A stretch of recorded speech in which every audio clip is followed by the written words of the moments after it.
Если считать главной целью счастья, то человеческое общество – это инструмент, предназначенный помочь человеку достичь эту цель – жить счастливо. Инструменты бывают разных моделей, получше и похуже, аналогичны с обществами. Нам известны, например, самодержавные тирании, управляющиеся малочисленными правящими элитами, и демократические общества с выборной властью. Но независимо от механизма формирования власти, ключевая разница между этими двумя моделями в том, что в первой самодержавной модели всеми процессами управляет воля самодержца, высочайшее усмотрение. Это устройство можно назвать восточной моделью, так как оно происходит от общественного устройства империи Чингисхана. В другой модели, условно западной, процессы подчиняются закону, который стоит выше всяческих воль и усмотрений. Очевидно, что в демократических обществах состав власти изменяется чаще, чем при самодержавии. А в этом видео мы посмотрим, насколько чаще и что из этого получается. Рассматривать разницу между самодержавием и демократией мы будем на примере 3 стран – Российской империи, США и Великобритании. Мы начнем наше рассмотрение с 1762 года, когда в Российской империи на трон взошла Екатерина II. Эта дата выбрана как начало отсчета, потому что во время этого царствования был избран первый президент США Джордж Вашингтон. Хотя третья страна, Великобритания, является конституционной монархией и главой государства там является монарх, на фоне смены русских самодержцев и американских президентов мы отследим смену английских премьер-министров, полагая, что в руках премьер-министра в Британии сосредоточена наибольшая власть и на нем лежит наибольшая ответственность за удачи и неудачи общества. Итак, Российская империя. 256 лет назад совершается дворцовый переворот. Император Петр III убит. На троне оказывается Екатерина II, урожденная София Августа Фредерика Ангальцербстская. Она будет править 34 года до своей смерти в 1796 году. И ее правление самое долгое среди всех, какие попадут в наше поле зрения. Место на троне займет ее нелюбимый сын Павел, который, как и его отец, будет убит в ходе очередного дворцового переворота всего через 5 лет после коронации, оказываясь самым коротко живущим русским императором в рассматриваемом нами периоде. После этого перевороты на некоторое время прекратятся, и Александр I правит 24 года, Николай I – 30 лет, Александр II, неудачно отменивший крепостное право, 26 лет. После чего впервые будет убит не гвардией, а народовольцами. Его место на троне займет его сын Александр III, с которым связывают период жесткой реакции, который будет править 13 лет, до смерти, предположительно, от алкоголизма. После чего на троне оказывается последний император из династии Романовых, Николай II, который будет убит революционерами через 23 года. В результате революции российское самодержавие меняет название на диктатуру пролетариата, которую правильнее называть советским режимом, так как положение пролетариата остается незавидным. Самодержцем сравнительно ненадолго становится Владимир Ульянов-Ленин, который умер всего через 7 лет после революции. Причем была ли его смерть естественной или ему помогли, это вопрос дискуссионный. Формально его должности занимают сначала Рыков, потом Молотов, но генеральным секретарем ЦК ВКПБ еще с 22 года уже является Сталин, постепенно концентрирующий власть в своих руках следующий русский самодержец. Он будет таковым оставаться до своей смерти в 1953 году, 33 года, всего год не дотянув до рекорда Екатерины II. Сталина сменит Хрущев, первый русский самодержец, через 11 лет свергнутый с трона, но при этом не убитый, а умерший своей смертью на пенсии. Самый долгоиграющий советский самодержец после Сталина, Брежнев, правил до своей кончины 17 лет.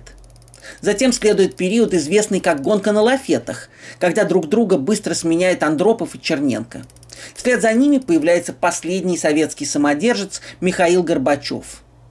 Через 6 лет его пребывания у власти Советский Союз разваливается, Россию впервые в ее истории возглавляет демократически избранный президент Ельцин, который уже на свой второй срок переизбрался при масштабных подтасовках выборов. становящихся после этого приметой выборной процедуры постсоветской России, что позволяет говорить о ее возвращении к ритуальному характеру, какой эта выборная процедура имела в Советском Союзе. Нынешний российский самодержец находится де-факто у власти уже 18 лет.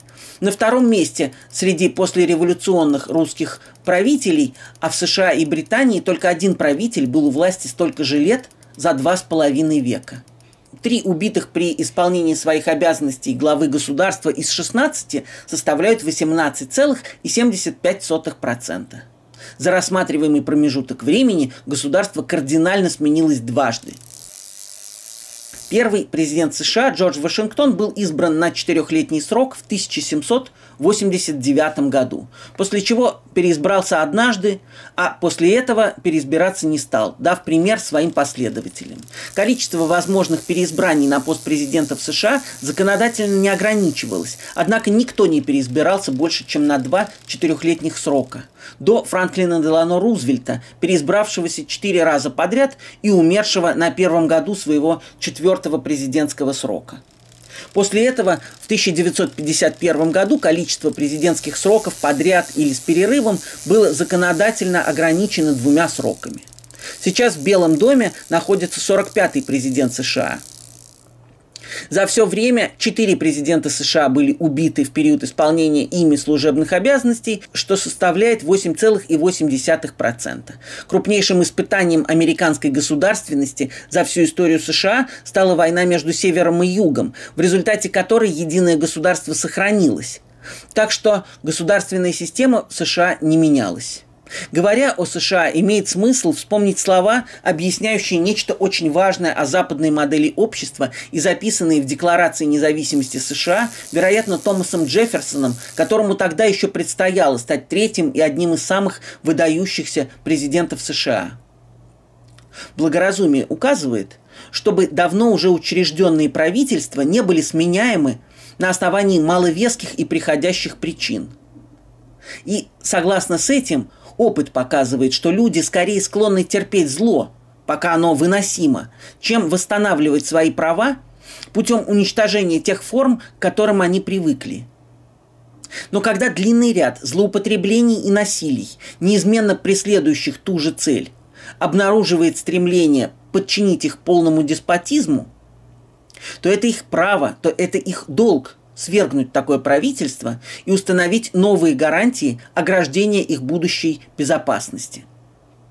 Согласно вот этому, например, армянский народ, недавно свергнувший Сержа Сарксяна и добившийся избрания премьер-министром Никола Пашиняна, воспользовался своим правом и исполнил свой долг.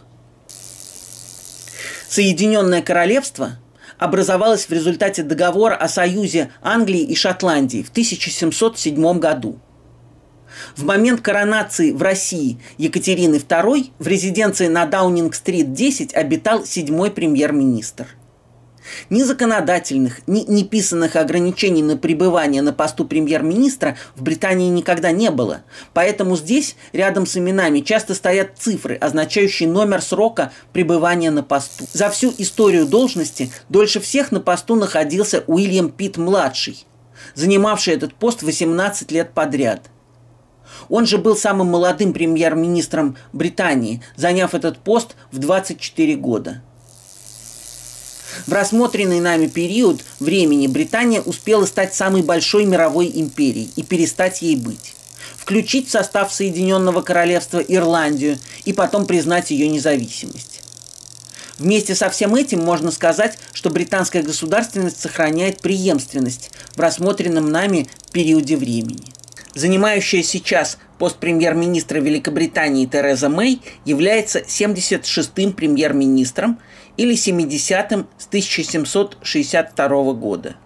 За всю историю существования должности премьер-министра Великобритании был убит всего один из них. Это был Спенсер Персиваль в 1812 году, что составляет 1,47% в рассмотренном промежутке времени. Теперь посмотрим на сравнительные результаты работы этих систем.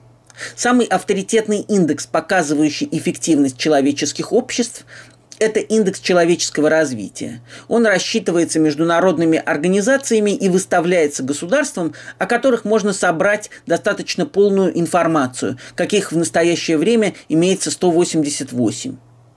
В списке стран по индексу человеческого развития, составленном по данным 2015 года и опубликованном в 2017 году, США занимают 10-ю позицию, Британия – 16-ю, Российская Федерация – 49-ю. Соседями по индексу, то есть государствами, находящимися строкой выше и строкой ниже, у США оказываются Канада и Гонконг, у Британии – Лихтенштейн и Япония, у России – Черногория и Румыния. В списке стран по ожидаемой продолжительности жизни, составленном Всемирной организацией здравоохранения, в 2015 году всего находится 183 государства. В Британии ожидаемая общая продолжительность жизни составляет 81,2 года, что помещает ее на 19 место между Ирландией и Бельгией. США с ожидаемой общей продолжительностью жизни в 79,3 года оказываются на 30-й позиции между Коста-Рикой и Кубой.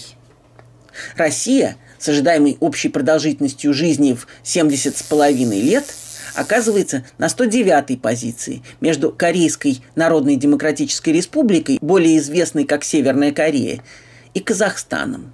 В списке стран по валовому внутреннему продукту на душу населения, рассчитанному по паритету покупательной способности, который характеризует развитие экономики, США на 10-й позиции между Гонконгом и Сан-Марино, Британия на 25-й между Финляндией и Францией, Россия на 48-й между Сейшельскими островами и Грецией. И, наконец, обратимся к коллективному разуму. Вспомним, что люди ищут где лучше. По населению США на 3-м месте в мире, уступая только Индии и Китаю, неизменно показывают положительную динамику, в том числе за счет высокого уровня иммиграции. Британия на протяжении всего рассмотренного нами периода имела намного меньшее население, чем Россия, и сейчас там живут 65,8 миллиона человек. Она на 21-м месте по численности населения в мире. Россия со своими 146,8 миллиона человек на 9-м месте. При этом плотность населения в США составляет 33 человека на квадратный километр. По этому показателю они 142-е в мире. В Британии живет 246 человек на квадратный километр. По этому показателю они 34-е в мире. В России 8,56 человека на квадратный километр. По этому показателю мы 181-е в мире. Кроме того, данные Росстата показывают, что большую часть 21 века население России сокращается. Естественный прирост наблюдался с 2013 по 2015 годы, но уже в 2016 он вновь сменился небольшой убылью населения. Приведенные данные вкупе с множеством других, также легко доступных, позволяют считать Россию обществом сильно отсталым по сравнению с наиболее эффективными обществами в мире. Можно предположить, что эта отсталость, по крайней мере, отчасти расплата за так любимую русским народом, такую родную и привычную нам стабильность.